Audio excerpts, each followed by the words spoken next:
자, 어제 선거운동 첫날이었다고 계속 말씀드리면서 얘기하고 있는데 자, 이런 아찔한 사건도 하나 있었습니다. 올 초에 있었던 이재명 대표 피습 사건이 떠오르는 아찔한 사건인데 자, 장가 기자, 일단은 이 대표가 방문한 인천시당 총선 출정 현장에서 20대 남성이 흉기를 들고 있다가 갖고 있다가 검거되는 일이 있었어요. 어떤 일인가요? 그렇습니다. 어제 오후 5시쯤에 인천시 부평역 광장에서 있었던 일인데요.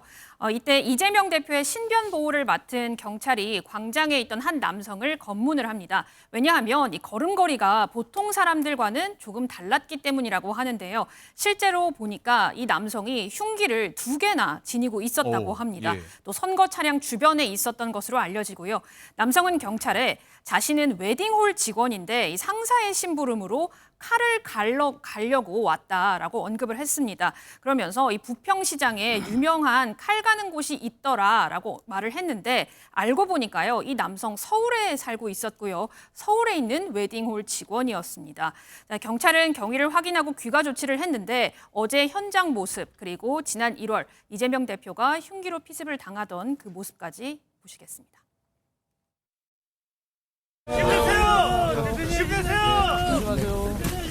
사이라는 말.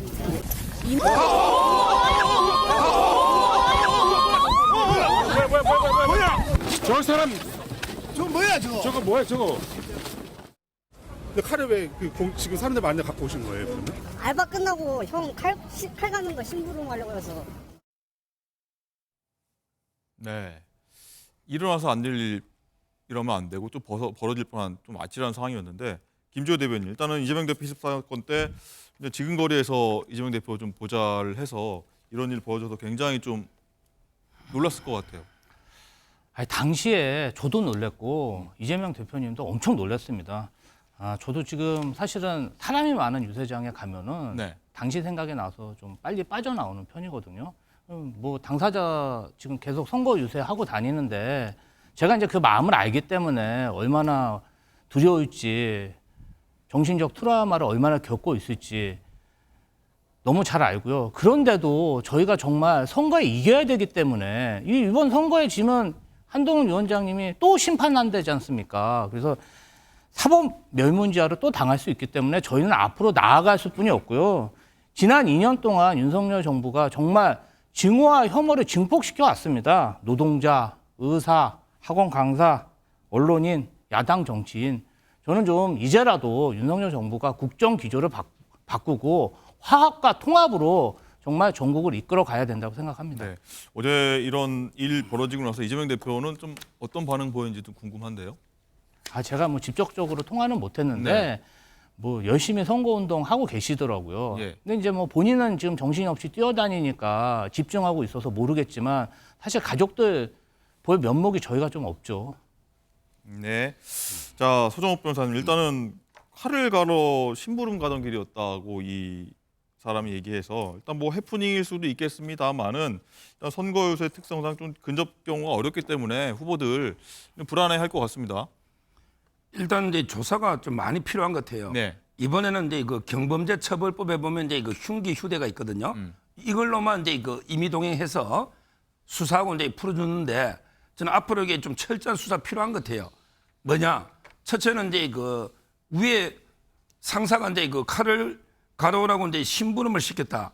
그러면 이제 그 실제 그 위에 상사를 조사해봐야 된다 봐요. 예. 그런 심부름을 시킨 적이 있는지 없는지 이걸 이게 그 조사를 해야 되고요. 네. 그다음에 두 번째는 이제 그 칼을 가는 장소가 평소에도 처음 갈지는 않을 거 아니에요.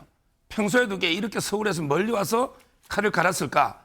아니면 이제 그 근처에 칼을 쓴다면 있는데 다른 데로 왔다면 동선이 그것도 이상하잖아요. 따라서 이제 이 피해자의 말만 믿을 게 아니고 그 웨딩홀의 상사들이나 그다음에 평소에 칼을 어떻게 쭉 갈아왔는지부터 모든 걸 이렇게 동선을 특히 핸드폰까지 좀 철저한 수사가 필요하다. 이래 의심이 갑니다. 네. 자, 그리고 이재명 대표가 2주 만에 5번을 찾은 만큼 좀 공을 들이고 있는 곳이 서울 동작구인데 이 대표 연설이 여기서 잠시 중단되는 일이 있었다고 하는데 어떤 상황인지 한번 현장 가보시죠. 장진영 후보 측이 이런 자리에서도 로고송을 들고 운동을 해야 될 정도로 다급한 모양인데 지나갈 때까지 좀 기다리면서 박수 한번 쳐줍시다, 여러분.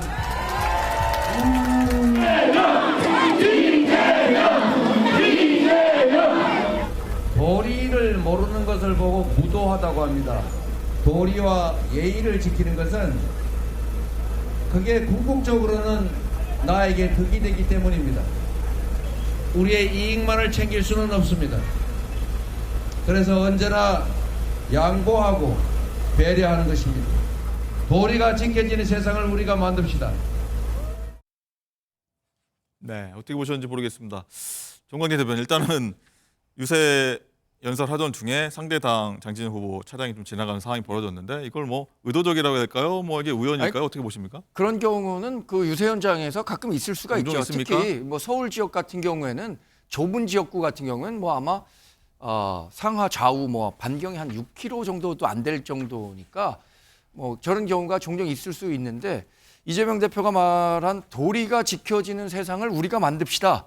정말 좋은 말입니다. 근데 이거를 이재명 대표가 했다는 말 사실에 좀 놀라울 뿐입니다. 이 부분에 대해서 뭐 문제를 제기하지 않을 수가 없을 것 같은데 권력형 비리 범죄 혐의자죠. 또 유명 여배우와의 뭐 불륜 의혹을 사고 있는 분이죠. 또 하나는 가족에 네, 대한 의혹뿐입니다. 네, 예. 의혹입니다. 예, 예. 의혹이라고 말씀드린 거고 형수에 대한 비도덕적 폐륜 욕설 이런 것들은 뭐 전 국민이 다 알고 있는 사실 아닙니까?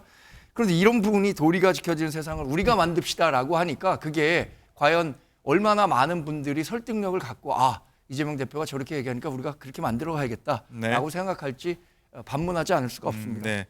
강성필 대변인 어떻게 보셨습니까? 저기 지나갈 때 그러면 로고송을 좀 끄고 갔어야 되는 건지, 선거 첫날이니까 좀 신경전을 벌였다고 봐야 되는 건지 어떻게 보십니까?